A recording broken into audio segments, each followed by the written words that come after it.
the buildings had been abandoned and dilapidated. A place that kind of generates crime. They stored fertilizers and pesticides.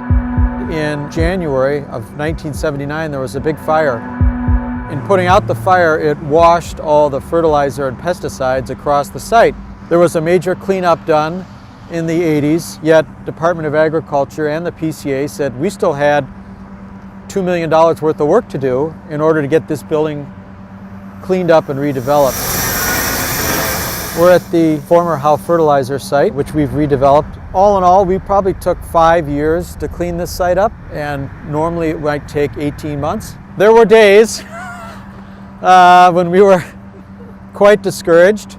We were significantly short of the dollars we needed to do the cleanup, and that's where ERF stepped in and filled the gap. And without that, this never would have happened. Environmental Response Fund First is a contamination cleanup program with the mission of reducing risk to human health and the environment posed by legacy contamination from the long-term industrial use. We're also able to create an additional benefit through the creation of affordable housing, commercial and industrial development, and public infrastructure and green space enhancements.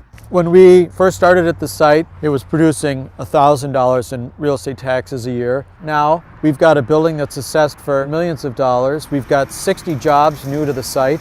The ERF program is vital because they are more flexible in how they fill the gap with getting cleanups done. They're interested in the whole spectrum of the benefits of the redevelopment, from jobs to tax base to environmental cleanup to benefits to the community. If ERF went away, you'd see a lot of these sites stall out and not get redeveloped. When we evaluate a site, besides the contamination levels, we also look at the benefit that the site will have on tax base, on the community. We look for indications that it's got strong community support. For example, the Rose at the corner of Portland Avenue and Franklin Avenue in Minneapolis. 10 years ago, that corner used to be vacant lots and derelict gas stations. Well, our partnership with Hope Community was about transforming this entire intersection, which had been bad for so many years. Part of the intersection was old gas stations, which creates environmental problems. Affordable housing is already hard enough, but when you're faced with a site that has environmental problems,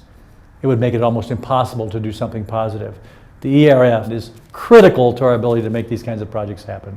In this case, allowed us to keep the rents lower for the families that are going to live here. I've really felt very at home here from the very first night. This is my cubby. It's just a place in affordable housing that are so beautifully done and are starting to change the lives of a lot of people and also change my life. I love it. I just love it.